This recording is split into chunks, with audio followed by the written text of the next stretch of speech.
Hi everyone, thanks so much for joining me. I'm Julie DeMacos, also known as the Gardening Girl, and today I'm in my kitchen garden and I'm ready to plant my potatoes.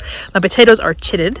I chitted them and I discussed chitting in a previous video. I'm going to share a link right there, so definitely take a look. And today I'm ready to get them in the ground. So today's video is going to be a little bit different. It's going to be more of a raw footage but sped up so you can see how I plant my potatoes. So, and I use very little tools. I don't really dig, I don't trench. I try to keep it as simple as possible with as little soil disturbance as possible. And I'm going to show what I do. Very few tools, and let's get started. Okay, there's the bed behind me. I'm going to start in this bed here. Last year this bed had squash and zucchini. This year I'm planting potatoes, so I'd like to do a crop rotation. So before you plant your potatoes, think about what was in that garden the year before. And if you had a tomato in that garden the year before, or a pepper, or an eggplant, or ground cherry, don't plant your potatoes in there, or even put tomatillo. Those are all members of the same family, and they all have very similar pests. And if there's any overwintering pests in that soil or potential disease, you definitely don't want to be planting again. Plus those crops are really heavy feeding. So you definitely want to rotate. So new bed, putting the potatoes in. What do I need? I need my gloves, putting in my right here, and I need my dibber.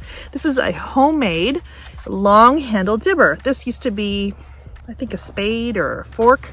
I think it was a fork actually on this one, but the fork fell off. So I saw the opportunity to use it as a dibber, and it's had a lot of love. I've actually lost a piece of wood over here, but it still works. So this works really great, and I use this for potato planting. I also use it for other deep rooted veggies like garlic. When I plant my garlic, I use the same thing. You can mark on it. It's, you know, it's wood or whatever. If this was not wood, if it was metal, you can mark on it the depth of things that you'd like to plant and plant the same depth for all of them. So because I'm planting potatoes, I need to dibble a deep hole, and this tool here will be perfect for that because I have all this length. Now I have other dibbers that are shorter and they're just not long enough. They're also not as wide enough on the tip, whereas this one gives me a bigger hole when I get started to fit those potatoes in. So I dibble the hole, I'm going to push it down, and I'm going to kind of stir it like a witch's brew to make it wider. And then I'll leave all those holes. So I dibble the hole first, and then after the holes are dibbled, I go in and I plant my potatoes. Now potatoes, I like to bring them a little bit closer than people recommend. I like to plant many of my crops closer together than recommended. So potatoes, I do the same. So I leave about a foot or so between potatoes, and I like to do a staggered planting approach, so offset, and that way it doesn't have to be like exactly side by side. I can get a little bit of extra space by offsetting it by doing staggered planting. So I'm going to do that again today. And I'm going to plant, I have 5 varieties, and I'm going to start with the first. And I'm not sure which one yet, but I'll speed up the film as I get planting so that you can watch me plant, and then I'll check in with you at the end. We're starting with Green Mountain. Green Mountain is lovely. This is one of the larger ones. It's got beautiful chits. Many of them are smaller, very easy to pop in, dibbled hole. Here we go. I'm gonna dibble the holes first. Oh, and I'm wearing a bug jacket because we have black flies and they can't stop me from getting the job done. So here we go. Take your dibber, push down to the very bottom, stir the pot like this, like a witch's brew. Okay, nice wide hole, and it's ready. Now I'm just gonna put the first one in to show you how easy it slides in. Take your chitted potato, make sure that the chits are up and the base is down, so the eyes are up, okay? And just pop it in, and it goes all the way to the bottom, and help it along gently with your fingers. Now it is planted about 6 to 8 inches deep using one of these dippers. So you get a nice deep hole, and that's all you have to do. Later on, I'll go in and I'll close the holes. At the very end, I'm going to top the bed with some shredded leaves and some sheep manure, just as a mulch over top, and that'll feed the soil as they grow and give it that extra bit of protection, extra layer. You can also use straw, and I will also go in later, possibly as they come up, just to give it a little bit more height of depth, or for them as they grow. I will also cover the soil with straw. So next hole, here we go. So space it about a foot. I like to just squish them in as close as I can. I find that works. Here we go, we're stirring the pot. Okay, next hole will be about here. It's quite the workout. Now we're going to offset. So this one was here. I'm putting this one right here. I'm putting it about there. Okay, that's offset pattern. All the way to the bottom. Here we go. The next one will be here. Look around.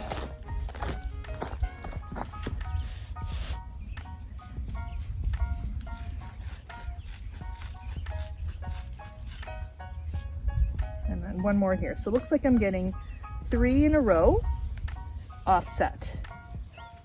And then that way this one here has more space, and that way that one at the end has more space. But they all kind of work out well together. Okay, I'll keep going.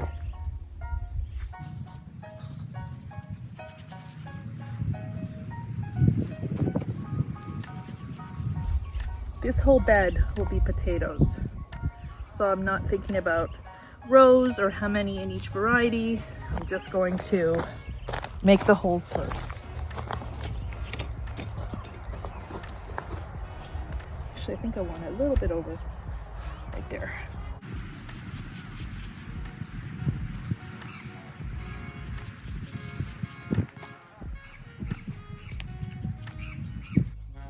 This is really the hardest part of the whole process, but you see I'm not digging, I'm just dibbling a hole. The rest of the soil is intact. Potato gets to go in to the bottom, like so. Okay, so we've got 3, 6, 9, 12. Thinking here, so maybe a little bit close. I think I lost my way a little bit right here.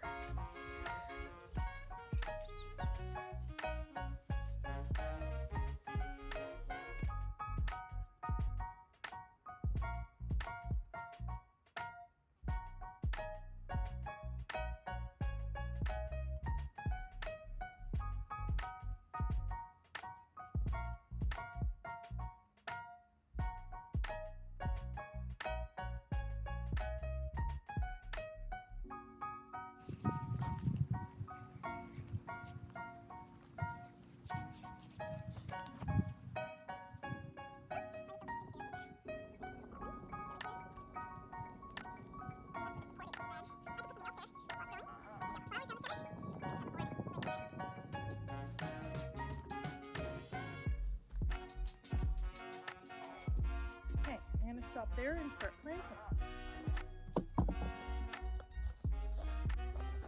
Okay, first variety, Green Mountain. I have 3, 6, 9, 12, 15, 16. So perfect. And I already planted one, so that was 17. So I have just about the right amount of holes and an extra one at the end. So you take your potato, chit side up, and pop it in.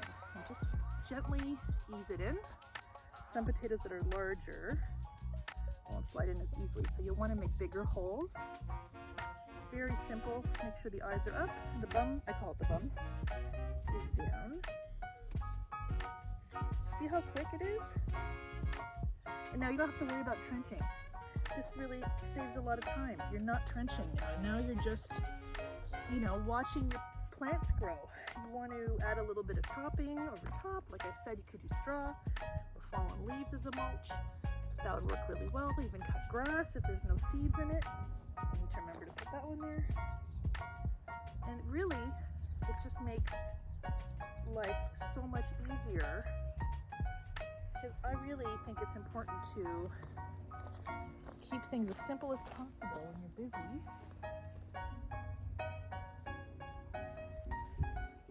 Why not take shortcuts, right? It's life easier.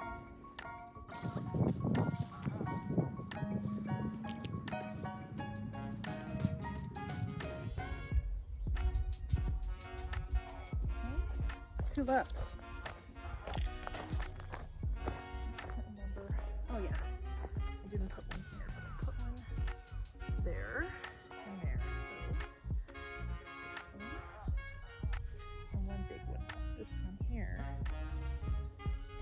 variety. That's Green Mountain. So from here onwards will be another one. So I've planted the Green Mountain. I'll check in as soon as I'm done planting and I'll show you how I top the bed.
Now I'm going to tap down the soil with this end.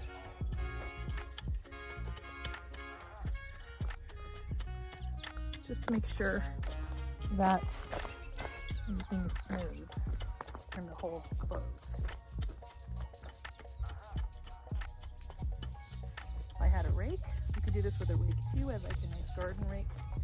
I can't find mine right now, so I'm using this one, which is fine, but a garden rake too. Just turn it on this end and tap everything down, and I find that just helps to smooth out the soil and tap out any holes.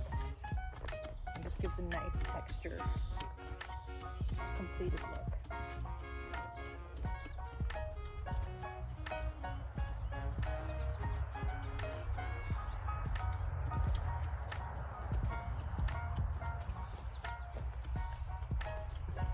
I tell you, it's hot in this bug jacket, but saves you from getting chewed on the entire time you try to do some work in the garden. Okay, next step.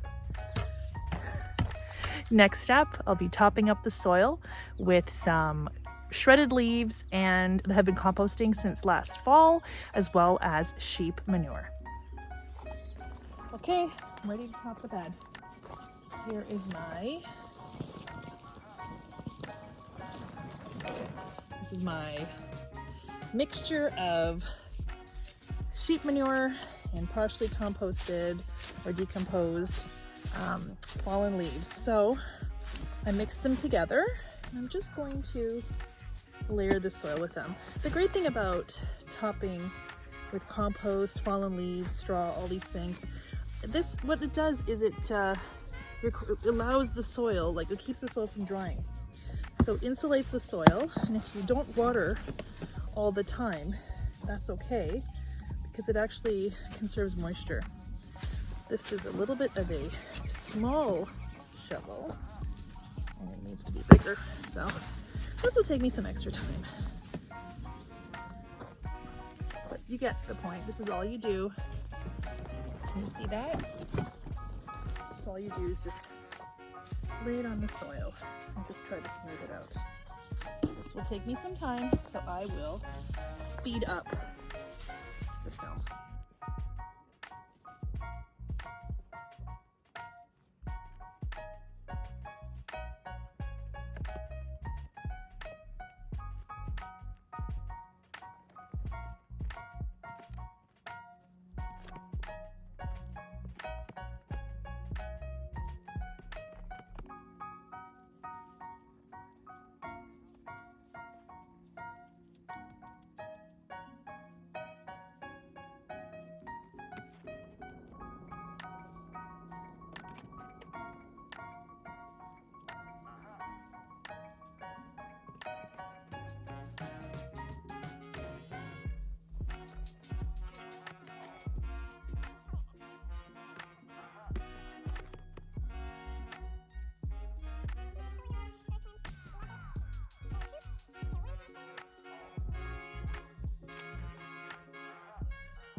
Okay, it's done. The bed is complete. So I've planted 3 varieties of potatoes in that bed. I've got 2 more varieties left to go. So the bed on this side, I'm not going to show it in the video, but the bed on this side, I will plant them in there. So, you know, had I been digging that soil, I'd be disturbing the soil microbes. So by just making holes that are specific to the planting holes and making them deeply, I don't need to dig and stir the soil. By stirring the soil, I find that that actually compacts it over time, changes the structure, ruins and destroys the natural soil microbes that are existing in that soil, creating channels. You know, you disturb the air pockets, so I don't do that. I just make a deep hole with my dibber, put the potato at the bottom, done. Now I top the bed with a compost. You can also use straw. You can use, like I said, mulched fallen leaves. They work too. You know, if they've been composting for you, like mine have been. Mine are partially composted. Really light and airy and fluffy, the stuff that isn't. And the stuff that is like turning into nice brown kind of soil, and it smells like soil. It smells really natural. Don't stir it in, top the soil, and that's it. Leave it. And as the potatoes grow, they'll grow through it. Now I probably will, if I find once it, you know, the rain comes, it might actually rain soon, which would be great. I'm going to water the bed now anyway, just to water it all in, make sure it's fully watered, because the tubers do need water to start establishing themselves and putting down roots. So I'm going to do that next. And if I find that the compost that I've added shrinks, you know, and there's a gap, I do have weed-free straw that I will top the beds with. So that's how you plant them. These black flies are a nightmare. They're terrible. I may actually put my face cover on in a second. So that's how you do it. That's how you plant your potatoes. So if you do something similar, please let me know. Thanks for sticking with me to the end of this video. I tried to show you how I do it in real time. I have sped it up so that you wouldn't have to watch, you know, such a long period of time of me doing this, but this is how I do it. It's a no fuss. I don't have to think about it again, other than lightly topping the soil with straw, which is light and airy. You know, this is it. I'm done. Now I can just sit back and watch. Keep an eye out for any Colorado potato beetles that come, and I've already seen a few early this spring, so I'm keeping my eye open. But you know, it's going to be a little bit of time till they start emerging, but the fact that they're chitted has given them a head start of about 2 weeks. So, you know, they're going to start growing right away, as opposed to waiting in the ground, sprouting, growing slowly. These already have a good head start, and they're strong chits, which will make them into strong plants. So if you like my video, please be sure to give me a like, and please hit the subscribe button and the notification bell to be notified of upcoming videos. I will have more as we go through the season, showing you what I plant, how I plant it. And if you like this format of this video in terms of watching me do it in real time but sped up, let me know. Please leave me a comment down below so I know and I can film more videos like this for you in the future. It's something new for me and I'm excited to do it, so I look forward to sharing with all of you to make your growing experience an easier one. Thanks for watching, everyone. Happy gardening.